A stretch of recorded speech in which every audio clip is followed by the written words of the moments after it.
standing here in this exquisite chapel of St. George at Windsor Castle, so close to where my beloved mother, the late Queen, is laid to rest with my dear father.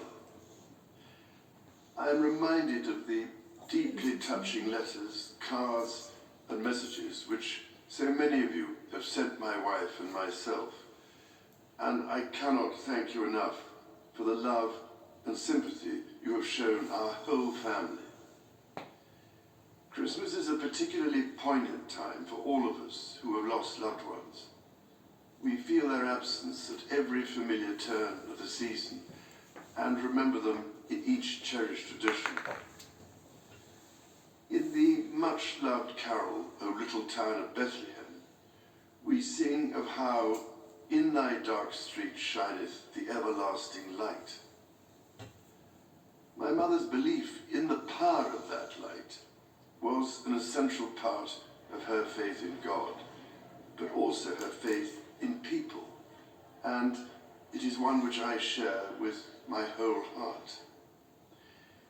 It is a belief in the extraordinary ability of each person to touch with goodness and compassion the lives of others and to shine a light in the world around them. This is the essence of our community and the very foundation of our society. We see it in the selfless dedication of our armed forces and emergency services, who work tirelessly to keep us all safe, and who perform so magnificently as we mourn the passing of our late Queen. We see it in our health and social care professionals, our teachers, and indeed all those working in public service, whose skill and commitment are at the heart of our communities. And at this time of great anxiety and hardship, be it for those around the world facing conflict, famine, or natural disaster, or for those at home finding ways to pay their bills and keep their families fed and warm, we see it in the humanity of people throughout our nations and the Commonwealth, who so readily respond to the plight of others.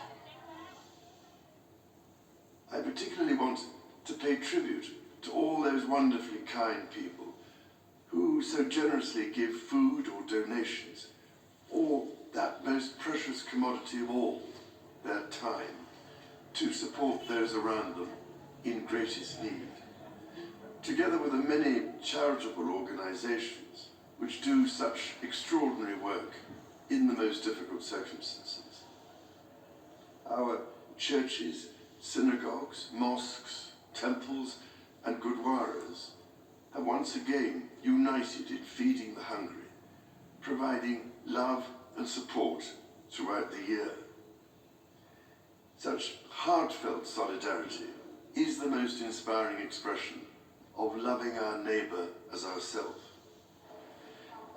The Prince and Princess of Wales recently visited Wales, shining a light on practical examples of this community spirit.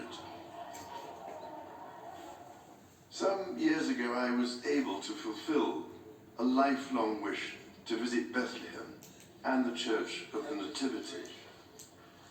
There I went down into the chapel of the manger and stood in silent reverence by the silver star that is inlaid on the floor and marks the place of our Lord Jesus Christ's birth.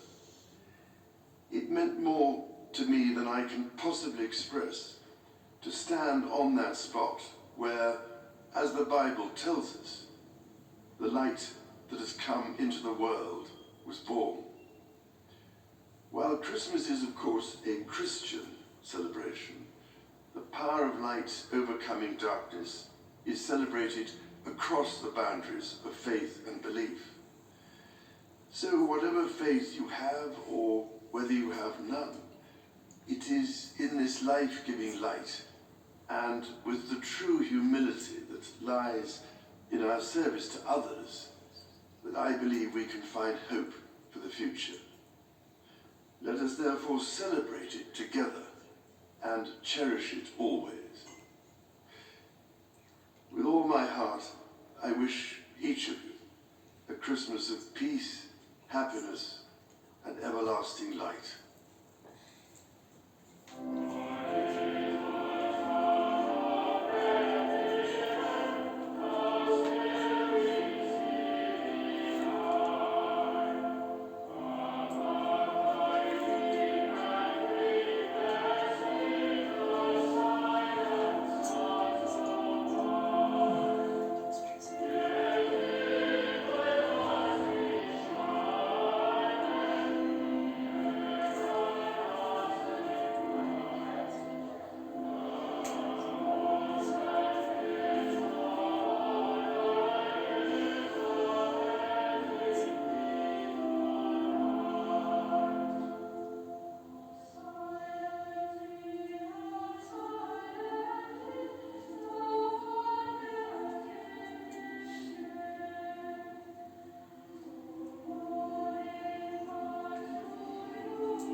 Did the king